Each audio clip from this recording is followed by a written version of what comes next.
Alright, here's more of it. Mr. Kushner and his father-in-law. Is that something that we would consider doing as part of that hearing you just discussed?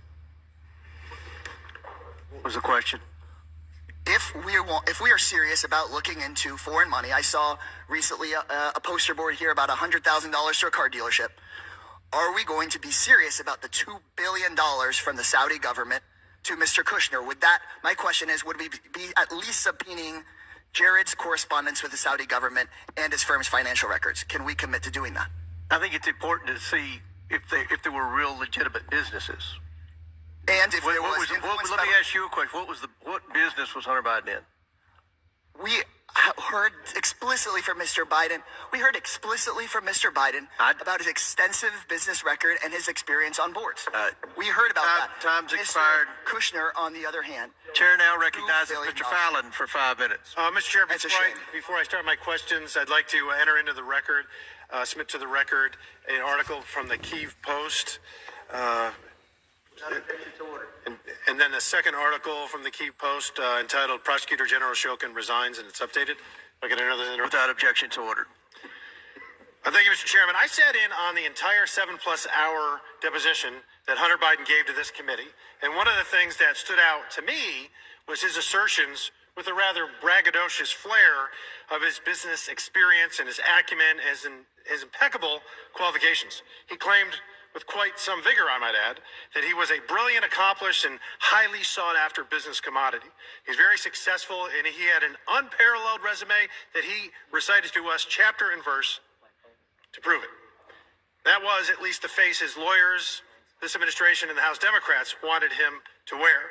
Of course, there's another possibility, one that this pesky little thing we call reality, that he was a spoiled, entitled East Coast patrician with a senator and then VP daddy who squandered his many life advantages and spiraled into a decadent behavioral pattern of narcissistic excess and criminal addiction. And to feed his very large carnal appetites, he acted as his family's bagman in an influence peddling and access selling scheme that netted the Biden tribe over $24 million in illicit foreign cash. Lots of money, little effort, in a get-rich-quick scheme. If he was such a skilled and gifted businessman, as he claimed, his services would be sought after, in fact, even fought over. Mr. Boblinski, to your knowledge, how many Fortune 500 companies retained Hunter Biden on their board of directors? Now or in his... Ever. I can't confirm any. Yeah, because there aren't any. Zero. How about how many energy companies retained Hunter Biden? I'm sorry. How many American energy companies retained Hunter Biden on their boards of directors? Zero. Zero, nada, correct. There was one energy company that retained him on their board of directors. Do you know what that name of that company was? Yes, Burisma. Burisma, correct. Where's Burisma located? Ukraine. Really? Ukraine. That's interesting because, and he was hired actually for no small sum, $1 million a year.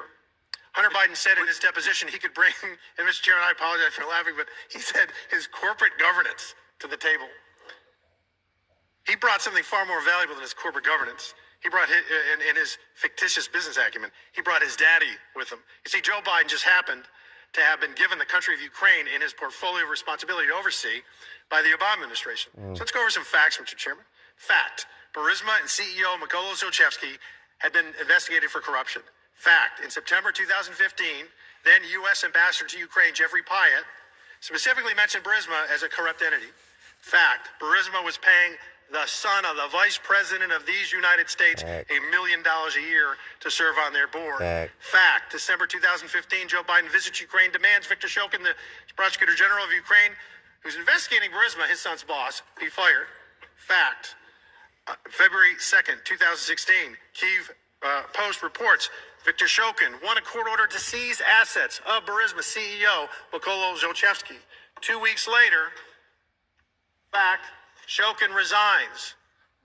President Poroshenko called on him to resign. He resigned. He essentially was fired at the behest of Joe Biden. Fact, 2016 February, 2 weeks later, there's a little email sent from Vadim Pozarsky, COO of Burisma. He's an executive of Burisma.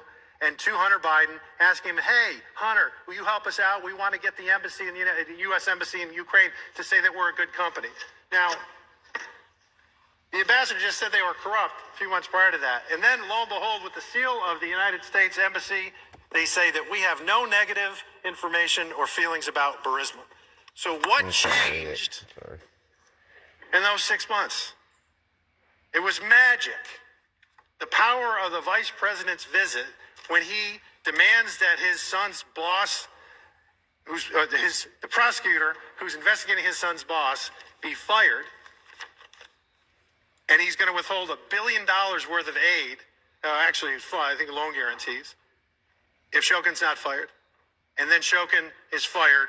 The embassy says that Burisma is a great company.